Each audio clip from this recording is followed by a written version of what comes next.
Welcome to another edition of the Chicks on the Right podcast. We are here with Zach, our BFF from Bulwark Capital Management. You're like the head honcho over there. You're the big guy. You're the end all be all. You're the guy that I look to for all my financial advice. You know what? This is a really cool topic. I love talking about this kind of stuff because it's not just about like finances. It's about parenting. It's Yeah. about how to deal with kids as they grow up and how to navigate all of that with your kids and money. And it's sticky, right? Because Mhm. we want to help our kids out. We want to make sure that we're doing the right things as parents. We want to, you know, make sure that we're guiding them in the right ways. But there was an article that came out in Fortune magazine, and it was talking about how a lot of these Gen Zs and these millennial kids are depending still on their parents for money, like a lot of Yeah. money, Zach. I mean, we're talking Yeah. about 50% of parents right now are still financially supporting their Gen Z and their millennial kids. Yeah. That's a lot. And we're talking $1,500 a month. That's about the average of what they're giving these kids. And that that hinders people's retirements. It hinders a lot Yeah. of things. It hinders their lifestyles. And so I was just curious as did you see this a lot in your practice? Not so much in my practice because we've got a lot of your listeners are clients of ours. We've got Mm-hmm. an incredible client base, and most of them would not be okay with that. So not as much in our practice, but I've seen it in my family. I Yeah. have seen it. I have seen it in our business at times where I've had to step in and go, and tell the client, listen, I know that your first reaction is going to be this is none of your business, but it is. You hired me to look out for you. Right. You save this money for your retirement. Your child needs to go out and make their own way.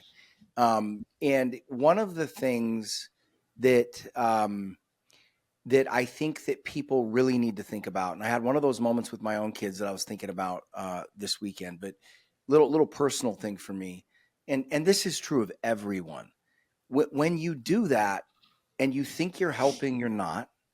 And the reason you're not, and I've said this so many times about political things, but also with helping kids out, don't do somebody the disservice of robbing them of necessity, Right. right? Do not rob them of necessity. Do And not and rob them hunger. hunger. Do not rob them of sleepless nights.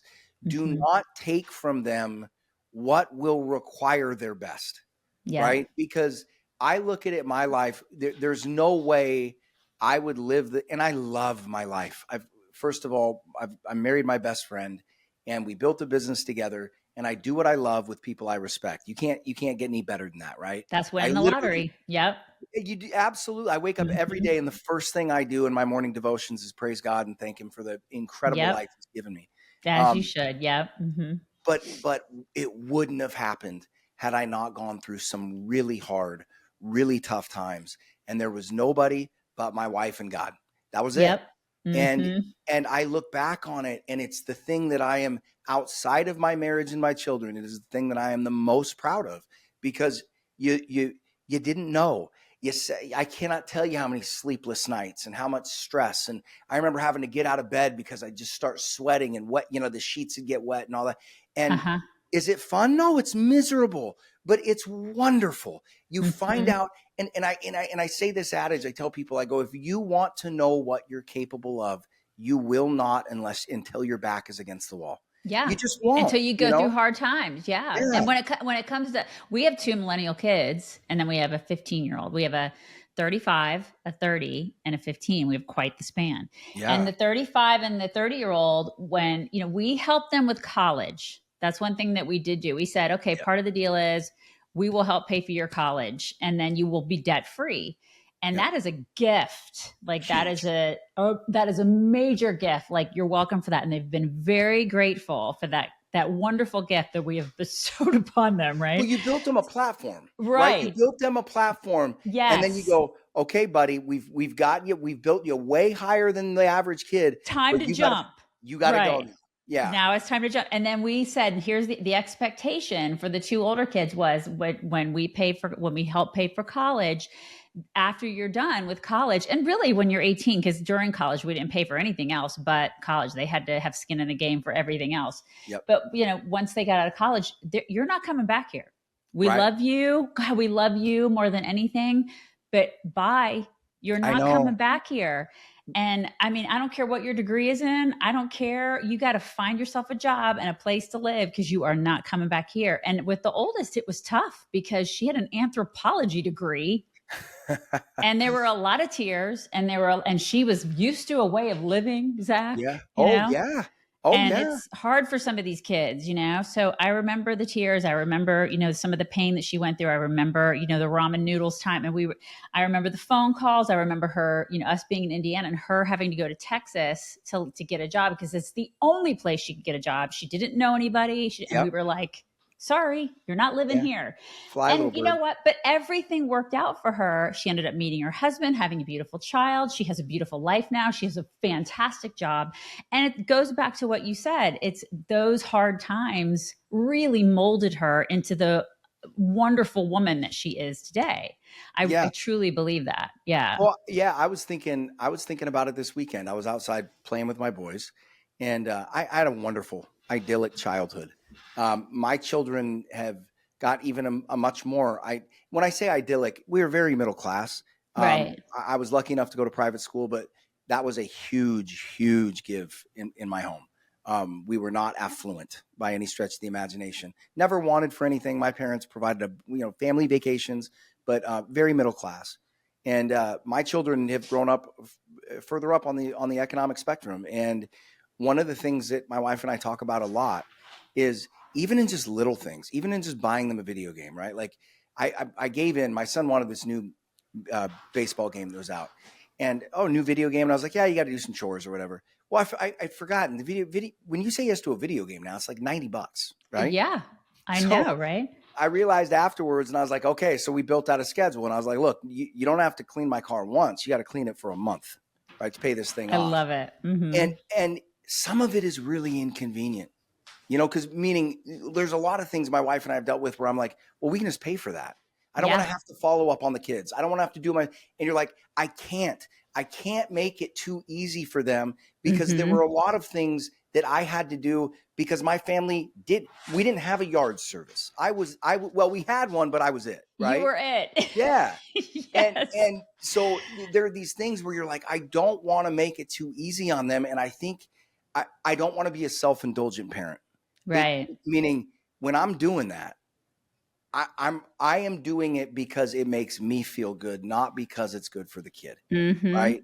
And are Yeah. they going to scream? Are they going to kick? Are they going to cry? The other thing you and I were talking offline is you take some risk as a parent when you do that too, right? Yeah. Like my dream is for as many of my kids as want to come work for me. Yet at the Yes. same time, we have a strict rule that we're going to follow, which is you can work for us, but you got to go work somewhere else for 3 years. Hmm. And it makes me nervous because I don't want them to get stuck somewhere else. I don't want them to move halfway across the country. But at the same time, I can't stand in the way of them getting, them growing and developing and finding out who they are. Maybe their future is with me. Maybe it's somewhere else, I have a So theory though, and maybe it's just because it's been our experience with the older two. I feel like the more that you hold on to your kids and try to control them, the more they want to go.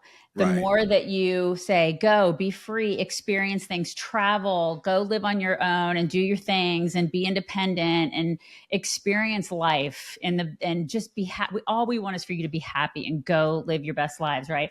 The more you do that and you support them to be their own individuals and you support them being out there, the Yeah. more they want to come home and be with you. And Yeah. so I Yeah. think you doing that just by you telling them go out there and experience the things with other people and other things and other entities and other companies, they'll want to come work with you. I just Yeah. think that's human nature. I hope so. And then, but even along that line, right? Like, um, you know, like I said, I'm so proud of what we've been able to accomplish thus far, and I don't want to rob that experience from them. Right, right. So would I love for them to work with me? Yes, and that could be a different. Like, there's pluses and minuses to everything. But yeah, doing it in a way where it's also my pushback politically, and it's one of the reasons that I think we all know this, but it's one of the reasons that socialism and welfare systems never end poverty; they perpetuate Right. it because Hmm. giving things is you are making you are making the bottom comfortable, right? And it shouldn't be. It should be cold, it should be damp, and it should be hard, because that's what incentivizes you to get your tail off the floor and get to work. Right? If it's and that's where people grow. That is where growth occurs, is in those uncomfortable places. That's where people develop faith.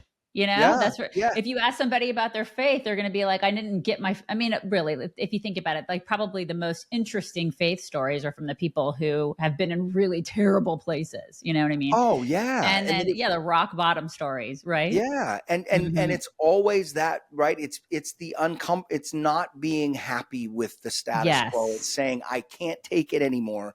Right. And I will run through any wall. And you only get to that point after you've taken some punishment. Yeah. And necessity is the mother of invention. And you've robbed people of that necessity.